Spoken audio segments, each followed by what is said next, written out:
Today I am grateful for a few of the supportive websites that I have found and organizations.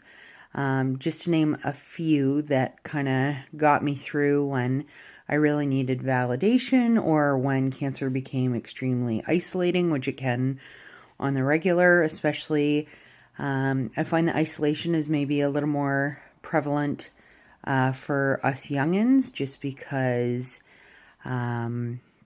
everyone's kind of, excelling in their career, or having a family, or traveling, or what have you. And Keith and I go to the hospital a whole lot.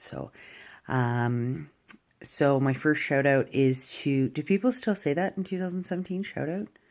Here's a shout out. Anyway, my first organization that I adore is Rethink Breast Cancer. They're directed at young women with breast cancer. They are absolutely incredible.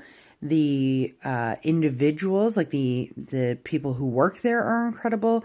The network is incredible. I've met so many women, just totally validating, takes the isolation away. People, when you don't think anybody else gets it, they're there. Anyway, I can't say enough about them.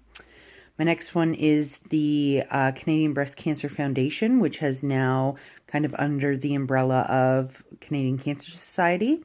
So they have a metastatic breast cancer research specific fund where you can donate directly to research, and 100% of your proceeds will go directly to metastatic research. And considering that is what we need to find a cure for people like me in order to make this a chronic disease as opposed to a terminal one. So I would advise, if you're going to donate to cancer this year in some aspect, I would suggest donating to research, because what's the only thing that's going to be able to save my life. The next one is a fresh chapter. So in 2013, almost 2 years after my initial diagnosis, I went with 12 other cancer survivors or patients, and we went to India, and we volunteered in the slums of Delhi, and it was perspective changing, and it was life changing, and it's exactly what I needed after diagnosis. Oddly enough, it makes you really realize how lucky you are. Maybe that's where my gratitude kind of started, when I started realizing how lucky I am.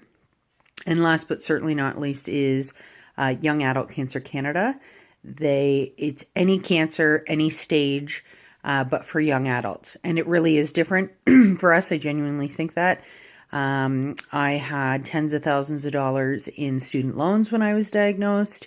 I had been out of university for maybe 18 months. So it's not like I had a whole bunch of savings where I could just go off work and everything would be fine. Fertility, I'm in menopause now, and we don't get to have children. I could go on, but I'll kind of leave it at that.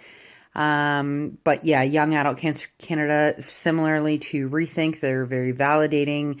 The network is incredibly close. The people there are just outstanding. There's incredible human beings who work there.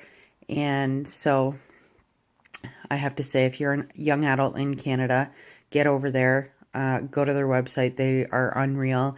If you're a young adult in Canada with breast cancer, Rethink Breast Cancer is where to go.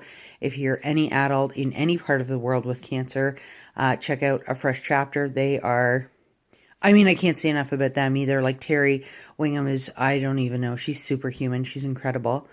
And then obviously metastatic research is where I would suggest putting my money, because that's, like I said, that's what's going to keep me here as long as possible. So today, gratitude goes out to the groups who take care of me and other people like me. Bye.